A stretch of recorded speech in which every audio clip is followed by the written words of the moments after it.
तो हेलो, एक बार फिर स्वागत है आपका यूनिक आईएएस एकेडमी बाय गुलफाम अली राजी में। आज हिस्ट्री क्लास है और इससे पहले हिस्ट्री क्लास में हम आप लोगों को शिवाजी और पेशवाओं के बारे में काफ़ी कुछ बता चुके हैं। आज शिवाजी का चैप्टर जो है पूरा हो चुका है। अब हम मराठा पेशवा जो हैं उनकी बात करेंगे। इससे पहले के पार्ट में हम लोगों ने आपको संभाजी और शाहू, ताराबाई, राजाराम इन सब के बारे में बताया है। अब बिना समय गंवाए हम पेशवा बालाजी विश्वनाथ से आगे शुरू करेंगे। आपको पता है कि 1707 में औरंगजेब की डेथ के बाद नया जो बादशाह बना मोहम्मद मुअज्जम उर्फ शाह आलम फर्स्ट या बहादुर शाह फर्स्ट, तीन नाम मिलते हैं उसके।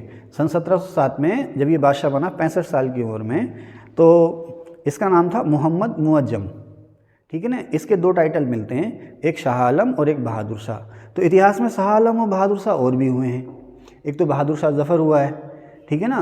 तो ये बहादुर शाह पहला था, तो इसे इतिहासकार कहते हैं बहादुर शाह फर्स्ट और शाह आलम फर्स्ट। शाह आलम सेकंड कौन था? शाह आलम सेकंड वो था जिसने बक्सर की लड़ाई में पार्टिसिपेट किया था, ठीक है ना। तो खैर, मोहम्मद मुअज्जम ने क्या किया था, संभाजी के बेटे शाहू को कैद से आज़ाद कर दिया। मकसद क्या था कि ये दक्कन में जाए, यानी कि मराठवाड़ा एरिया में जाए और वहाँ जा कर के ताराबाई को चैलेंज करे। ऐसे ही हुआ। शाहू आया दक्कन में और उसने छत्रपति बनने के लिए जो ताराबाई थी, जो कि उसमें मराठा स्वतंत्रता संग्राम की मशाल अपने साथ लेकर के चल रही थी, उनको चैलेंज किया। क्यों चैलेंज किया? क्योंकि ताराबाई ने अपने बेटे शिवाजी थर्ड को छत्रपति अनाउंस कर दिया था और साउथ कर्नाटक से शुरू करके धीरे धीरे तमिलनाडु, महाराष्ट्र के इलाकों में वो सारे मराठा सरदारों को एक झंडे के नीचे लेकर के आ रही थी। मिशन क्या था? साउथ से या मराठवाड़ा क्षेत्र से मुगलों को बाहर निकालना। अब उन्हीं को कंपनसेट करने के लिए, उन्हीं की शक्ति को छिन्न भिन्न करने के लिए शाह आलम फर्स्ट ने शाहू को भेजा था दक्कन में। नतीजा क्या हुआ? नतीजा दोनों पक्षों में झगड़ा हुआ।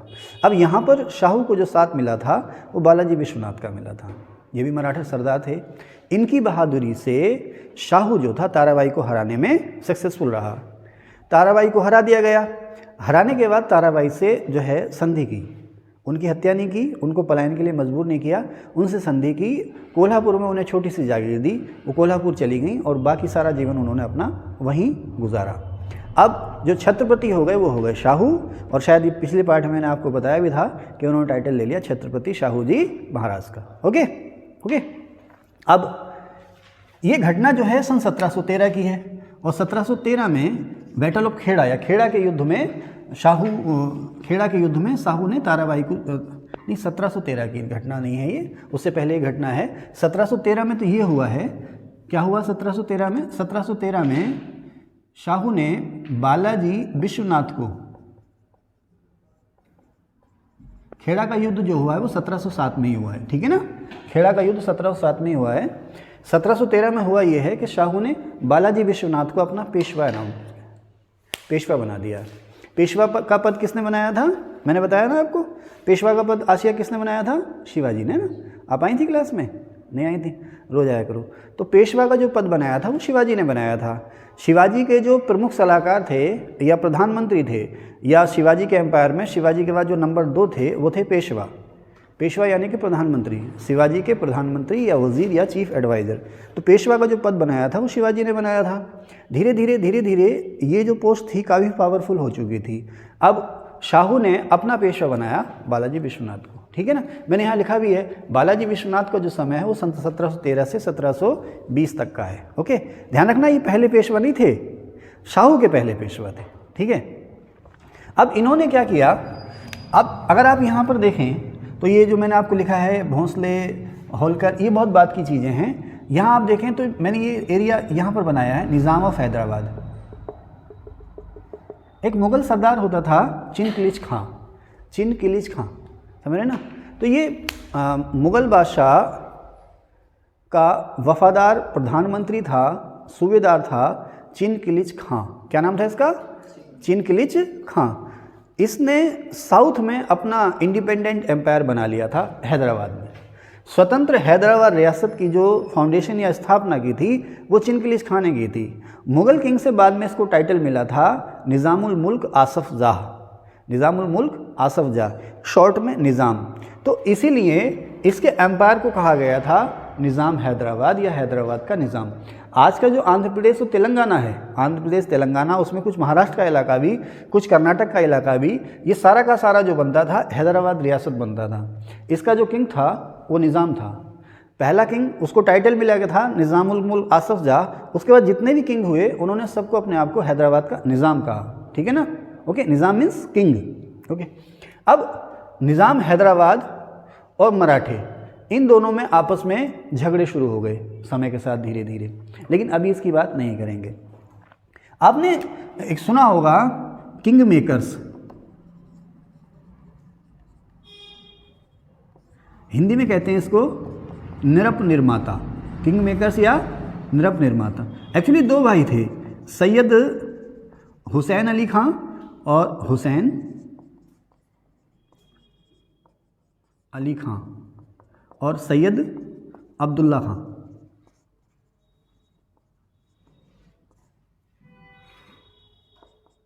सैयद हुसैन अली खां और सैयद अब्दुल्ला खां, दो भाई थे ये, और ये कहाँ के थे, बुलंदशहर के आसपास के थे, सैयद जाति के थे, इसीलिए इनके नाम के साथ टाइटल मिलता है सैयद हुसैन अली खां और सैयद अब्दुल्ला खां।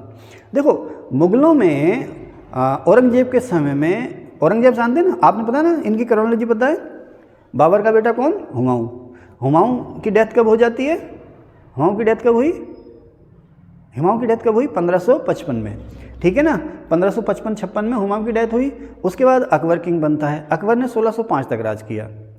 अकबर के समय तक मुग़ल एम्पायर में टॉप लेवल पर या ऊंचे स्तर पर जितने भी अधिकारी, मंत्री या सरदार रहे, जितने भी टॉप फौजी कमांडर रहे, वो ज़्यादा से ज़्यादा वही थे जिनका ओरिजिन अफ़गानिस्तान या ईरान या उज़्बेकिस्तान था। अगर आप को ध्यान हो, उज़्बेकिस्तान सुना है ना, उज़्बेकिस्तान, कजाकिस्तान, तजाकिस्तान, ये सारे के सारे पूर्व सोवियत संघ के हिस्सा थे, बाद में सोवियत संघ से अलग हो गए। अफ़गानिस्तान के पार ये मिलते हैं। मुग़ल यहीं से तो आए थे। मुग़ल जो थे मिडिल एशिया से थे। ये आज का जो आपका जो अफ़गानिस्तान, ताजिकिस्तान, कजाकिस्तान, ये जो इलाके हैं, यहीं से मुग़ल आए थे। तो अकबर के समय तक यहाँ पर टॉप लेवल पर जो कमांडर थे या अधिकारी थे, वो ज़्यादातर वहीं से थे। कोई ताजिकिस्तान से था, कोई उज़्बेकिस्तान से था, कोई ईरान से था, कोई अफ़गानिस्तान से था। जो इंडिया में जो पैदा हुए थे, जो इंडिया में पैदा हुए थे, इसको आप इस तरह से कह सकते हैं कि इंडियन मुसलमान और विदेशी मुसलमान। इंडियन मुसलमान आम तौर पर हम किन्हें कहते थे, भारतीय मुसलमान या देसी मुसलमान आम तौर पर किन्हें कहते थे, हैं, जो ना ना ना, वो बात तो सही है, कहने को तो वही होगा जो भारत में जन्म गया हो, जिसका भारत में जन्म हो गया वो भारतीय हो गया, जिसका भारत में जन्म हो गया वो भारतीय हो गया।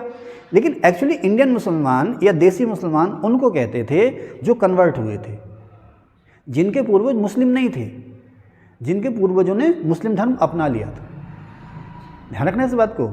जो देसी मुसलमान या हिंदुस्तानी मुसलमान जिनको कहा जाता था, वो थे जिनके पूर्वज मुस्लिम नहीं थे, उन्होंने समय के साथ मुस्लिम धर्म अपना लिया और वो फिर यहीं पर उनकी जो पैदाइश हुई थी, उनको कहते थे देसी मुसलमान या हिंदुस्तानी मुसलमान। और दूसरे मुसलमान जो विदेश से आए थे, उनको हम कहते थे विदेशी। अच्छा, उनको विदेशी मुसलमान न कह करके उनको कहते थे ईरानी। ईरान का एक नाम खुरासानी मिलता है, खुरासानी मुसलमान, ताजिक मुसलमान, ताजिकिस्तान से आया तो ताजिकिस्तानी मुसलमान, अफ़गान से आया तो अफ़गानिस्तानी मुसलमान। तो अकबर और यहाँ तक कि जहांगीर के समय में भी यहाँ पर जो बोलबाला रहा वो विदेशी मुसलमानों का रहा। लेकिन शाहजहाँ और औरंगजेब के समय में आते आते यहाँ पर अब जो देसी मुसलमान थे भाई, उनके चौथी पाँचवीं पीढ़ी मुस्लिम हो गई थी। उसके बाद वो धीरे धीरे उन्होंने सारा वही कल्चर अपना लिया था। तो जो मुस्लिम रीति रिवाज थे वो उसी को अपनाने लगे थे। उस समय के साथ उन्होंने अरबी फ़ारसी भाषा, जो भी मुग़ल एम्पायर में काम करने के लिए जो अरबी फ़ारसी भाषा चाहिए थी, उसकी भी नॉलेज अच्छी खासी हासिल कर ली थी। तो धीरे धीरे ये भी शासन प्रशासन में आगे बढ़ने लगे। तो उसी में से थे ये सैयद हुसैन अली खां और सैयद अब्दुल्ला खां। ये देसी मुसलमान थे। क्या थे ये देसी मुसलमान थे और ये बुलंदशहर के आसपास के थे। अब औरंगजेब की डेथ हुई 1707 में। औरंगजेब के मरने के बाद ही जितने भी राजकुमार थे वो सब आपस में लड़ने लगे। 1707 में विरासत की लड़ाई हुई, उसमें मोहम्मद मुअज्जम जीत गया। मोहम्मद मुअज्जम की जो डेथ हुई है वो 1713 में हुई है। 1713 में मोहम्मद मुअज्जम या शाह आलम फर्स्ट या बहादुर शाह फर्स्ट की डेथ हो गई। अब फिर से इनमें झगड़ा हुआ आपस में। जो जितने भी ख़ानदान के या क्या है चश्मे चिराग थे, सिंहासन के जितने भी दावेदार थे, उनमें फिर झगड़ा हुआ।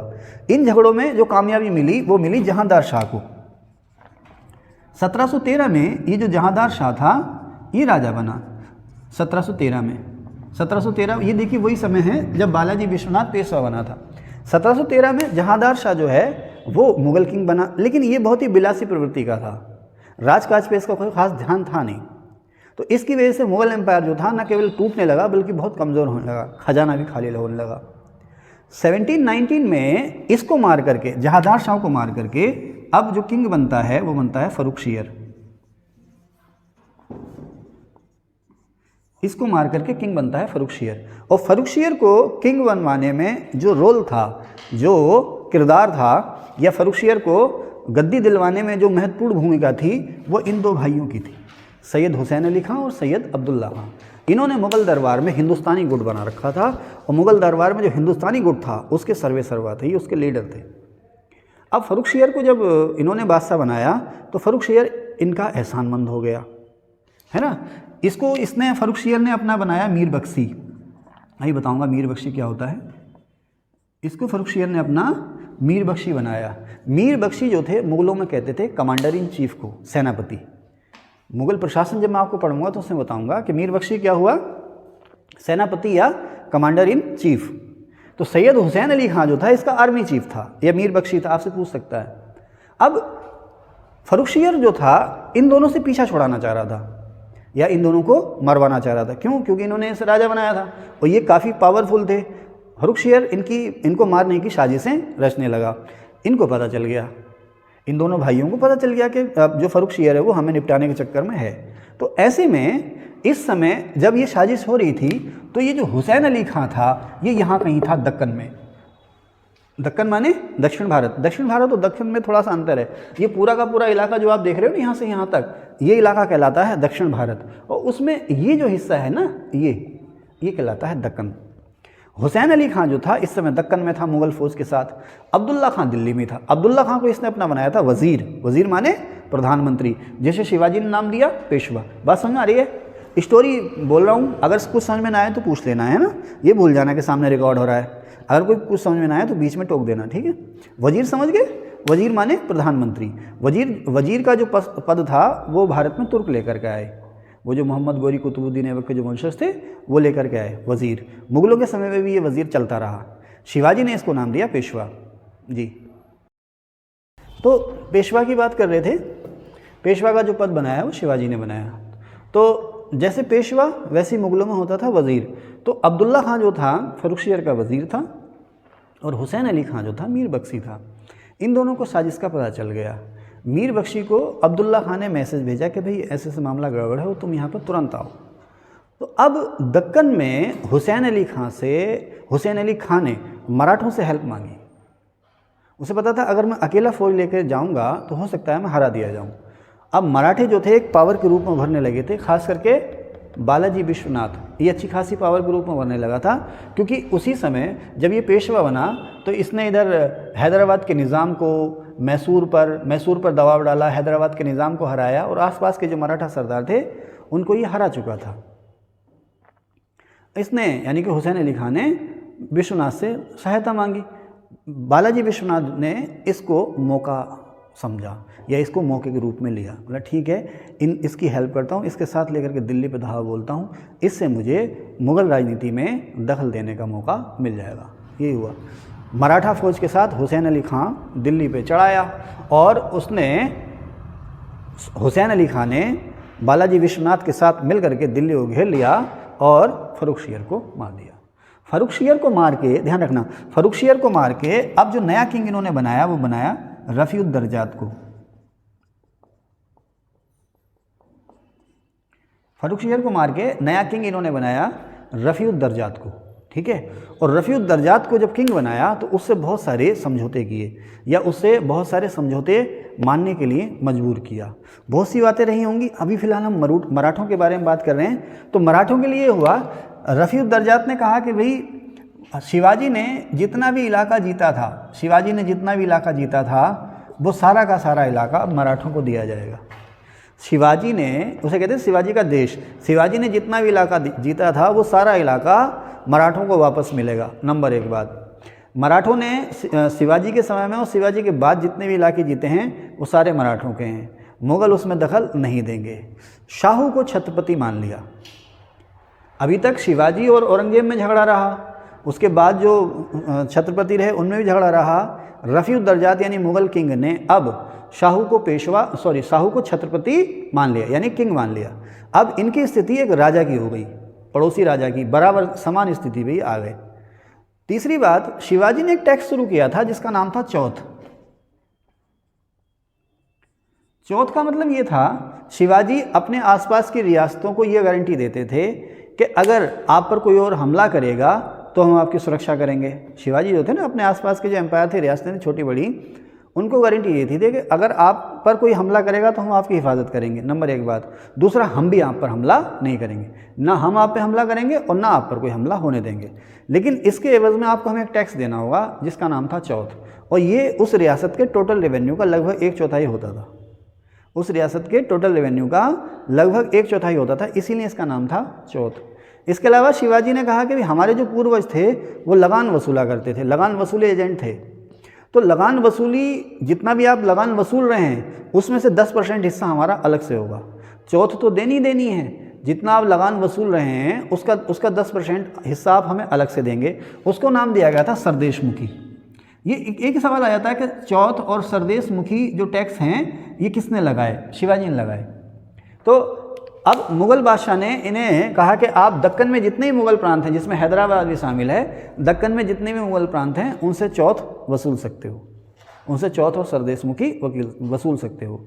तो इस ट्रीटी ने मराठों को साउथ में एक लीगल एम्पायर में बदल दिया, एक कानूनी साम्राज्य में बदल दिया।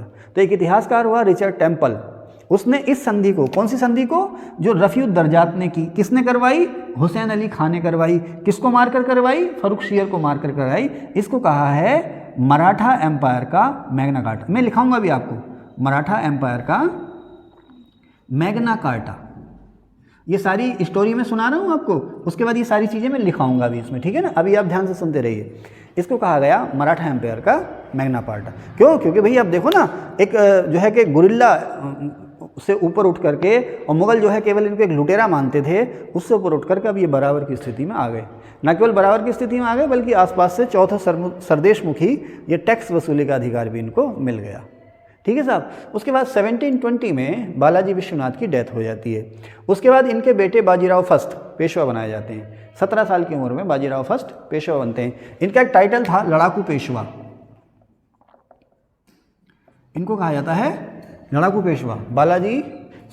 बालाजी विश्वनाथ, उनके बेटे बाजीराव फर्स्ट को। इनका समय रहा 1720 से 1740। ये अपने पिताजी से भी ज़्यादा बहादुर साबित हुए।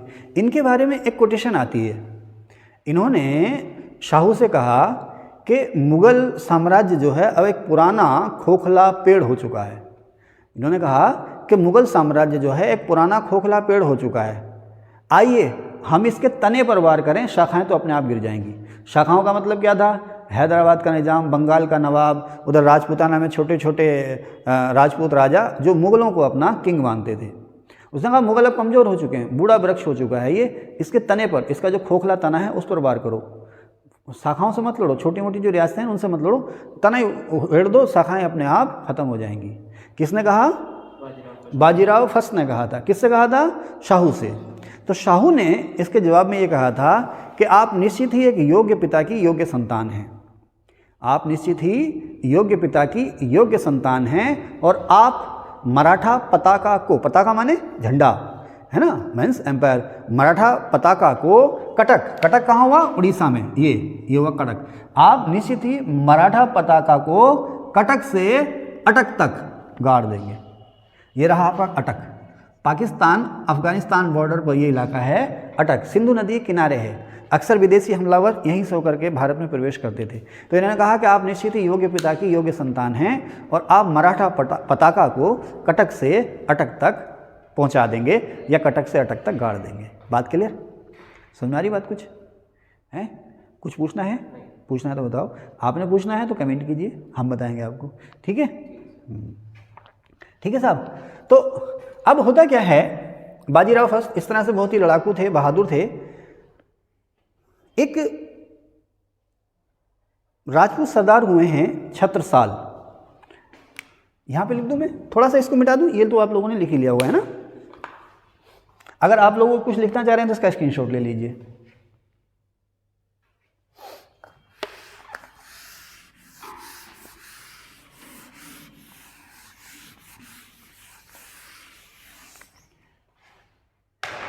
अब ये इलाका देखेंगे, अगर ये वाला इलाका मालवा के आसपास का, ये इलाका कहलाता बुंदेलखंड। बुंदेलखंड में एक छोटी सी रियासत थी छत्रसाल की, लेकिन यहाँ पर भी मुगलों का दबदबा था। बुंदेलखंड में बंगश पठानों का राज था। ये अपने आप को मुगलों के सूबेदार कहते थे, बंगश पठान। इनका राजा था मोहम्मद खां बंगश। मोहम्मद खां बंगश इनका राजा था, मोहम्मद खां बंगश। तो ये अपनी पावर की बहुत ही शेखी बहारते थे, वो थे भी काफ़ी पावरफुल। तो बाजीराव फर्स्ट ने छत्रसाल के साथ मिलकर के इन लोगों पर हमला किया था। किसने हमला किया था? बाजीराव फर्स्ट और छत्रसाल ने। किन पर हमला किया था? बुंदेलखंड के बंगश पठानों पर। इनका मुखिया कौन था? मोहम्मद खां बंगश, ठीक है ना। हमला किया और इन्हें बुरी तरह से हराया, और हराने के बाद बहुत सारा इलाका इनका हड़प लिया था। इसको बाजीराव फर्स्ट की सबसे महान विजय कहा जाता है। आपसे पूछे कि बाजीराव फर्स्ट की सबसे महान विजय क्या थी, तो बंगश पठानों को हराना। इसके बाद 1737 में 1737 में बाजीराव फर्स्ट ने दिल्ली पर धावा बोला। 1737 या 1739 मैं देख के बता दूंगा, या तो नहीं 1739 में तो नादिर शाह आ गया था। 1737 में बाजीराव फर्स्ट ने दिल्ली पर धावा बोला। दिल्ली पर कब्जा किसका? मुगल बादशाह का। उस समय दिल्ली का जो राजा था वो था मोहम्मद शाह। मोहम्मद शाह, इसका टाइटल है रंगीला। रंगीला इसको इसलिए कहते हैं, इसकी दिलचस्पी नृत्य और गीत में बहुत ज़्यादा थी। हालांकि इसकी आलोचना की जाती है, लेकिन इसके समय में दिल्ली जो था नृत्य और संगीत की गतिविधियों का केंद्र बन गया था। बहुत से कलाकारों को रोजी रोटी मिली थी। तो इस समय जो मुगल किंग था वो था मोहम्मद शाह रंगीला। और जब बाजीराव फर्स्ट ने महज कुछ घुड़सवारों के साथ तेज़ी से जब हमला किया तो ये दिल्ली छोड़ने को, भागने को तैयार हो गया। जब ये भागने को तैयार हो गया तो हैदराबाद के निज़ाम ने बीच में पड़ा, हैदराबाद का निज़ाम बीच में पड़ा और उसने बीच बचाव कराया और संधि हुई। संधि के बाद फिर बहुत सारे इलाके मराठों को मुगल किंग से मिल गए। कब्जा तो उन्होंने लिए ही लिए थे, लेकिन मुगल किंग ने एक तरह सर्टिफिकेट दे दिया, हाँ भाई अब हमारा दावा इस पे नहीं है, ये इलाका जो है वो तुम्हारा है। किसने ये किया? किसने किया ये कारनामा? बाजीराव फर्स्ट ने, ठीक है ना। सन 1728 में, इससे पहले ये पालखेड़ के युद्ध में, आपसे पूछेगा पालखेड़ का युद्ध किसके बीच हुआ? एक होता है खेड़ा का युद्ध। तो खेड़ा का युद्ध तो ताराबाई और शाहू के बीच में लड़ा गया।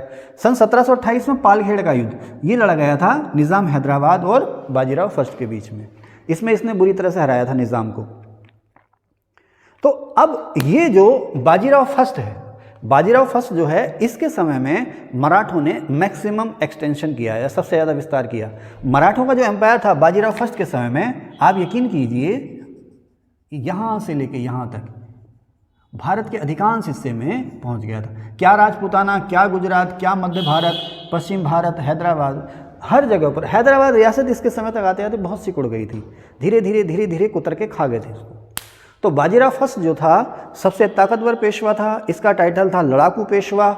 इसी के समय में जो है कि मराठों का सबसे ज़्यादा फैलाव या विस्तार हुआ। एक नर्तकी थी जिसका नाम था मस्तानी। मस्तानी डांसर थी। तो उसके ऐसा कहा जाता है, इतिहास की किताबों में कुछ लोगों ने कहा है, हमको नहीं पता। बाजीराव मस्तानी फिल्म भी बनी उस पर। तो बाजीराव फर्स्ट की ये प्रेमिका थी मस्तानी। मस्तानी जो थी बाजीराव फर्स्ट की प्रेमिका थी। फिल्म भी आई थी ना बाजीराव मस्तानी। खैर फिल्में तो इतिहास को तोड़ मरोड़ देती हैं।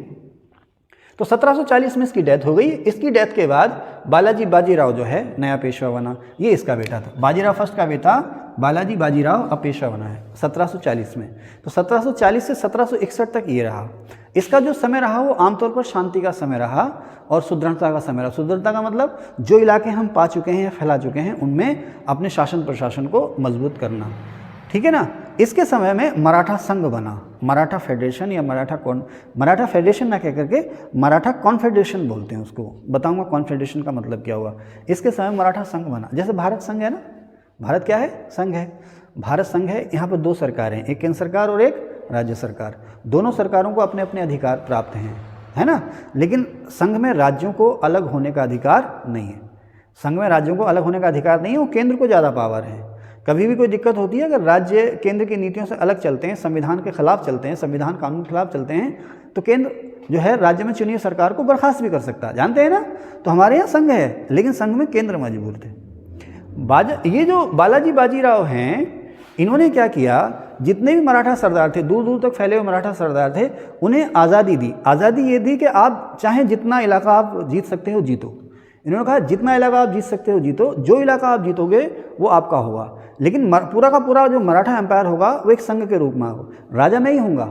अभी शाहू भी हैं, शाहू की मृत्यु नहीं हुई है, शाहू हैं, लेकिन बालाजी बाजीराव के एक बार सवाल आया था कि छत्रपति का पद किसके समय में नाचीज़ हो गया। अक्सर किसी की तारीफ करो ना तो कहता है मुझ नाचीज़ की क्या बिसात है आपके सामने। नाचीज़ पता नहीं कौन सी अरबी या फारसी भाषा का शब्द है, मीन्स नगण्य। नाचीज़ माने नेग्लिजिबल या नगण्य या तुच्छ या फॉर्मल या औपचारिक। क्वेश्चन आया था किसके समय में पेशवा का पद नाचीज़ हो गया, तो अब जिसको नाचीज़ का मतलब पता था उसने कर लिया। किसके? बालाजी बाजीराव के समय में नाचीज़ होगी। नाचीज़ का मतलब यह है कि जो छत्रपति का जो पद था, शाहू जी महाराज ये छत्रपति हैं, छत्रपति का वो पद था वो नाम मात्र का हो गया, वो नाम मात्र का ही बॉस है। सारी पावर जो थी वो पेशवा के हाथ में आ गई। इस समय में, किसके समय में? इनके समय में। आप देखो ना, छत्रपति की जो भी विक्ट्रीज हैं वो बालाजी बाजीराव यानी कि पिता पुत्रों की हैं। उसके बाद इसका पोता गद्दी पर आया है, तो धीरे धीरे इस खानदान की पकड़ शासन प्रशासन पे हो गई। धीरे धीरे सारी पावर जो है पेशवा ने अपने हाथ में ले ली। छत्रपति नाम मात्र का हो गया, यानी कि नाचीज़ हो गया। जो पेशवा चाहता था छत्रपति ने उसकी हाँ में हाँ मिलानी ही थी। छत्रपति बस अब महल तक ही सीमित रह गया। तो इसी के समय में पहली बार बना मराठा कॉन्फेडरेशन या मराठा परिसंघ या मराठा संघ। उसमें यह दिया सभी सरदारों को आज़ादी दी गई कि आप अपने अपने क्षेत्र में अपने हिसाब से काम करो, अपने क्षेत्र को फैलाओ, लेकिन राजा की तरह व्यवहार आपने नहीं करना। राजा हम ही है। राजा कौन है? पेशवा। वो पेशवा के ऊपर कौन है? छत्रपति। छत्रपति नाम का है, एक्चुअल राजा जो है वो पेशवा है। मराठा परिसंघ बना, उस संघ में अध्यक्ष बना पेशवा। आप देखो ना, भारत संघ है, संघ का अध्यक्ष कौन है? केंद्र सरकार यानी कि राष्ट्रपति या प्रधानमंत्री, है ना। तो मराठा संघ बना, समझ रहे ना, मराठों का गुट बना, मराठा सरकार सरदारों की यूनियन बनी या गुट बना, उसको नाम दिया गया संघ। उसने कहा भाई इस संघ में हम सब भाईचारे के रूप में रहेंगे। अच्छा, संघ बना क्यों? संघ बना इसलिए क्योंकि इलाका बहुत फैल चुका है। अब पेशवा की कैपिटल कहाँ थी? पूना में। पूना से पूरे एम्पायर पे राज करना बड़ा मुश्किल है, या पूना में रहते हुए इस एम्पायर को फैलाना बड़ा मुश्किल है। तो पेशवा ने सभी सरदारों को जो जहाँ का है उसे छूट दे दी कि अपना इलाका फैलाओ, लेकिन मुझे समय पर टैक्स भेजते रहो। राजा मैं ही हूँ, ठीक है ना, आप जो है मेरी ओर से यहाँ पर राज कर रहे हो, ठीक है साहब। जब तक ये ताकतवर रहा बालाजी बाजीराव, तब तक तो काम सही चलता रहा।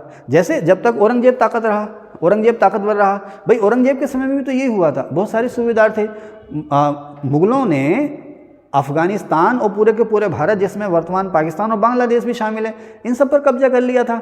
दिल्ली में या साउथ में औरंगाबाद में बैठ करके राज कर रहे हैं। अब एम्पायर इतना फैल गया कि जो इनके सरदार थे, जगह जगह गवर्नर या सूबेदार थे, उन पर इनका कंट्रोल जाता रहा। और औरंगजेब के मरने के बाद इनका साम्राज्य भी जो है छिन्न भिन्न हो गया। इसीलिए ये जो पेशवा बालाजी बाजीराव हैं, इन्होंने ये संघ का कॉन्सेप्ट सामने लेकर आए। तो जब तक बाजीराव ताकतवर रहे, जिंदा रहे, तब तक तो मामला सही था, लेकिन बाद में फिर धीरे धीरे ये सब अलग अलग रियासतों में बट गए। तो आपसे पूछेगा कि संघ किसके समय बना? छत्रपति शाहू के समय में, या पेशवा बालाजी बाजीराव के समय में। बात समझ आ रही है ना? बालाजी बाजीराव के समय बना। इस संघ में शामिल कौन कौन थे देखें आप। एक तो देवास के या धार के थे पंवार, छोटे से थे, यहाँ कहीं थे, यहाँ पर कहीं थे पवार या पंवार, यहाँ पर थे पंवार। और ये जो इलाका आप देख रहे हो ना, इसको कहते थे गायकवाड़। यहाँ पर गायकवाड़ जाति के लोगों का कब्जा था, या गायकवाड़ जाति का सरदार उसका होल्ड था। यहाँ पर ये गायकवाड़ था, इसकी राजधानी थी बड़ोदरा। इस संघ में गायकवाड़, जिसकी राजधानी बड़ोदरा। इस संघ में एक जो है सिंधिया, आप लोग सुनते भी होंगे, माधवराव सिंधिया, ज्योतिरादित्य सिंधिया आदि भी एक नेता है ना सिंधिया, उसी परिवार के हैं ये। तो उनकी राजधानी कहाँ पर? ग्वालियर में। इस परिवार में एक और एम्पायर, एक और रियासत होलकर, इसकी राजधानी कहाँ? इंदौर में। इसी में एक और रियासत भोंसले, उसकी राजधानी कहाँ? नागपुर में। और इसी में एक रियासत और पंवार, उसकी राजधानी कहाँ? देवास या धार। इनको लिखाऊंगा मैं भी अब आपको। तो मराठा आपने जाने, ठीक है। तो मराठा संघ में ये लोग, तो मराठा संघ में ये शामिल हुए कौन? ग्वालियर के सिंधिया, बड़ोदरा के गायकवाड़, नागपुर के भोंसले, इंदौर के होलकर और देवास और धार के पंवार। इन्होंने अपना मुखिया जो माना वो पेशवा को माना, और पेशवा का अड्डा कहाँ है या उसकी कैपिटल कहाँ पर है, पूना में। ये सारा का सारा एरिया जो है वो पेशवा ने अपने पास रखा। ठीक है। अब बालाजी बाजीराव का जो समय है वो 1740 से 1761 तक का है। बालाजी बाजीराव ने उसी समय के उड़ीसा, बंगाल उड़ीसा के एक नेता थे अलीवर्दी खां से इन्होंने, बालाजी बाजीराव ने उड़ीसा छीन लिया था। 1761 में इनकी डेथ हो गई।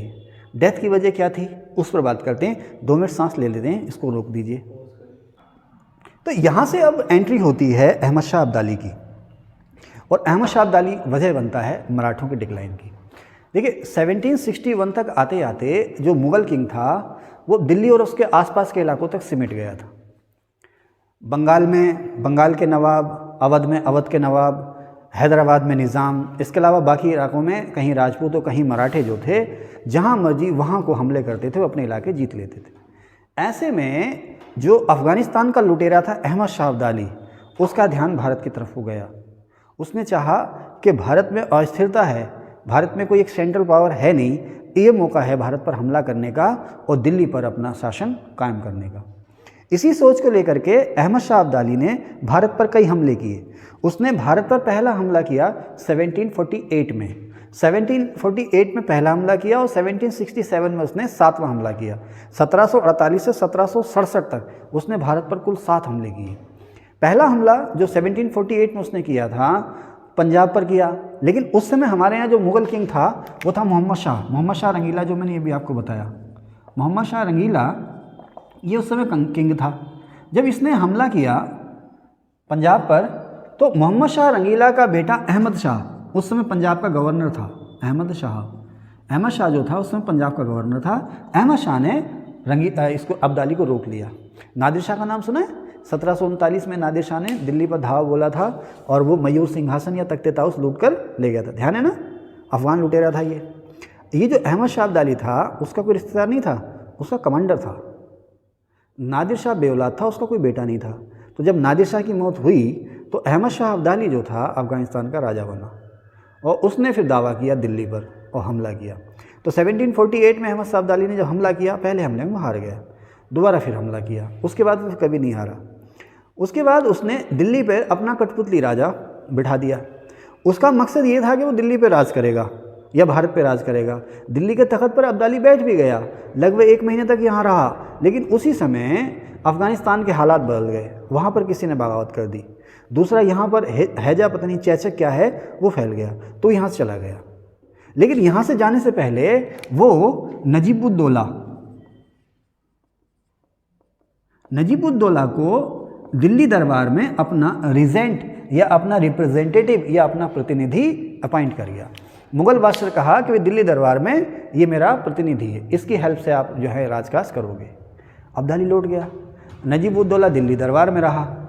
लेकिन अब मराठे जो थे दिल्ली में दूसरे गुट से मिले, दूसरे गुट से मिल करके नजीबुद्दौला को इन्होंने भगा दिया और किसी और को मुग़ल किंग बना दिया। नजीबुद्दौला दिल्ली से भागा, भागने के बाद वो पहुंचा नजीबाबाद। आज जो नजीबाबाद शहर है ना यूपी में, वो इसी नजीबुद्दौला ने बसाया था। इसने नजीबाबाद को अपना ठिकाना बनाया। उधर अहमद शाह अब्दाली को खबर भेजी कि साहब मुझे तो भगा दिया इन्होंने, मुझे तो मार भगाया। तो फिर अहमद शाह अब्दाली मराठों से लड़ने के लिए वापस आया था 1761 में। 1761 में अब जो है अब्दाली फिर से आया। यहाँ पर मराठों से थोड़ी सी भूल हो गई। मराठों से भूल ये हुई कि मराठों का एक्सपेंशन काफ़ी हो चुका था। अब मराठों का जो ख्वाब था वो पंजाब, अफ़गानिस्तान और जो आज का उत्तरी पश्चिमी पाकिस्तान है ना, उधर को जाने को था। लेकिन क्या है कि शिवाजी से लेकर के पेशवाओं तक मराठा कभी भी एक ठोस प्रशासनिक ढांचा ना दे पाए जो अकबर, जहांगीर और शाहजहां जैसों ने दिया, जिसकी वजह से उनका एम्पायर लंबे समय तक चला।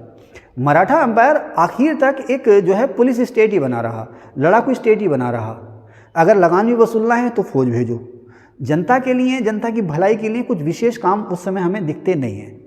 शिवाजी के समय में ये ज़रूर हुए, लेकिन बाद के जो पेशवा थे वो आपस में ही लड़ते रहे। समझ रहे ना, शिवाजी तो कल्याणकारी राजा थे, राष्ट्र निर्माता थे, लेकिन उसके बाद के जो पेशवा थे वो आपस में ही लड़ते रहे। इनकी आपस की फूट ने अब्दाली जैसों को अवसर दिया भारत पर हमला करने का। तो अब इनसे ये लोग आपस में लड़ रहे हैं, आसपास किसी को नहीं छोड़ा, एक दूसरे से तो लड़ ही रहे हैं, ये जितने भी मराठा संघ में जितने भी सरदार हैं एक दूसरे से तो लड़ ही रहे हैं, क्या हिंदू क्या मुस्लिम क्या सिख क्या ईसाई किसी को नहीं बख्श रहे हैं, जहाँ जहाँ मौका मिल रहा उसे उसे हड़प ले रहे हैं। तो इसका नतीजा ये हुआ, एक तो इन्होंने आपस में लड़ के अपनी पावर कमज़ोर कर ली, और जब अब्दाली ने हमला किया तो क्या हिंदू क्या मुसलमान राजा, इनका साथ किसी ने नहीं दिया। मराठा सरदारों का साथ पानीपत की लड़ाई में, पानीपत अभी बताऊंगा क्या है, कि जब अब्दाली और मराठों का जब झगड़ा हुआ तो इनका साथ किसी विदेशी पावर ने, यह कोई उल्लेखनीय यानी कि जो कुछ जिसमें कुछ पावर हो उस पावर ने इसका साथ नहीं दिया। और अब्दाली का साथ यहाँ पर जो प्रमुख मुस्लिम रियासतें थीं जिसमें अवध का नवाब भी शामिल था, रुहेली भी शामिल थे, जिसमें उन्होंने अहमद शाह अब्दाली का साथ दिया। वजह क्या थी, मराठों ने उस समय, या मराठा पेशवाओं ने, मराठों का मतलब यहाँ मराठा जाति से नहीं है, उस समय के जो मराठा पेशवा किंग थे उनसे हमारा मतलब है, तो उन्होंने यहाँ पर किसी को भी बख्शा नहीं था। अब जब नजीब उद्दौला को इन्होंने मार भगाया, अब्दाली उधर से चला, अब्दाली चला और पंजाब में, आपको पता पानीपत कहाँ है, कहाँ है, हरियाणा में है ना, पानीपत जो है हरियाणा में, हरियाणा में पानीपत में आके उसने डेरा डाल दिया। वहाँ पर वो लगभग 6-7 महीने रहा। इधर से मराठों ने फौज भेज दी, दोनों सेनाएं आमने सामने लंबे समय तक रही, सुलह समझौते के प्रयास हुए, लेकिन दोनों में से भी कोई पीछे हटने को तैयार नहीं था। वजह क्या थी, इस समय जो मराठा सेनापति था वो था विश्वासराव। विश्वासराव जो है बालाजी बाजीराव का बेटा था, विश्वासराव जो है बालाजी बाजीराव का बेटा था, लेकिन ये अभी किशोर अवस्था में था, ये नाम मात्र का सेनापति था। सेना की एक्चुअल पावर जो थी वो सदाशिवराव भाऊ के पास थी। आपको क्वेश्चन पूछेगा कि पानीपत की तीसरी लड़ाई में जो मराठों और अब्दाली के बीच में हुई उसमें मराठा सेनापति कौन था, तो इसमें एक्चुअल सेनापति तो था, क्या नाम है उसका, मैं बार बार भूल जाता हूँ, विश्वासराव, लेकिन विश्वासराव जो था ये नाम मात्र का सेनापति था। ज़्यादा से ज़्यादा जो पावर थी वो सदाशिवराव भाऊ के पास थी, और कुछ इतिहासकार इस पर आरोप लगाते हैं कि ये बहुत ही दम्भी किस्म का था, किसी की बात सुनने को राजी था नहीं। अच्छा देखो, शिवाजी या दूसरे जो पेशवा थे उनकी लड़ाई की जो खूबी थी वो थी गुरिल्लावार। गुरिल्लावार का मतलब है घात लगाकर हमला करना, नुकसान पहुंचाना और लौटाना, इस तरह से धीरे धीरे दुश्मनों को कमजोर करना और एक समय उसको हड़प लेना। लेकिन इन्होंने या सदाशिवराव भाऊ ने गुरिल्ला नीति को छोड़ करके आमने सामने की लड़ाई लड़ना शुरू कर दिया, जिसमें मराठा फौज जो थी वो ज़्यादा एक्सपर्ट थी नहीं। खैर जो भी है, सन 1761 में आमना सामना हुआ पानीपत के मैदान में अहमद शाह अब्दाली और मराठों की सेना के बीच में। इसे कहते हैं पानीपत की तीसरी लड़ाई। पहली लड़ाई बाबर ने जीती थी, दूसरी लड़ाई किसने जीती थी, बैरम खान ने जीती थी, और तीसरी लड़ाई जो हुई थी अहमद शाह अब्दाली और मराठों के बीच में हुई थी। किसके समय में हुई थी, बालाजी बाजीराव के समय में। सेनापति कौन था, विश्वासराव नाम मात्र का, और एक्चुअल ये सारी पावर किसके पास थी, सदाशिवराव भाऊ के पास। ये लड़ाई जो थी मराठों के लिए विनाशकारी साबित हुई। इस लड़ाई में ज़्यादातर मराठा फौज जो थी, ज़्यादातर खास जो मराठा सरदार थे वो लड़ाई के मैदान में ही मारे गए। बहुत सी स्त्रियां और बच्चे पकड़ लिए गए, उन्हें दास बना लिया गया। भयंकर नरसंहार हुआ, और ये नरसंहार इतना भयंकर था कि इस सदमे को ये बर्दाश्त ना कर पाए। ये युद्ध में नहीं गए थे, लेकिन ये इस सदमे को बर्दाश्त ना कर पाए और उसी साल ये बीमार हो गए, उनकी मौत हो गई। तो अब सवाल आता है कि पानीपत की तीसरी लड़ाई ने ये तो तय नहीं किया कि भारत पर राज कौन करेगा, भारत पर राज मराठे करेंगे या अंग्रेज करेंगे या मुगल करेंगे या अफगान माने अहमद शाह अब्दाली करेंगे, लेकिन ये तय कर दिया कि भारत पर राज कौन नहीं करेगा, मराठे इस लड़ाई में बहुत कमज़ोर हो गए। हालांकि इनके बाद पेशवा बने माधवराव, उन्होंने फिर से मराठों को अपने पैरों पर खड़ा करने की कोशिश की, लेकिन वो बात न बन पाई जो उस समय थी।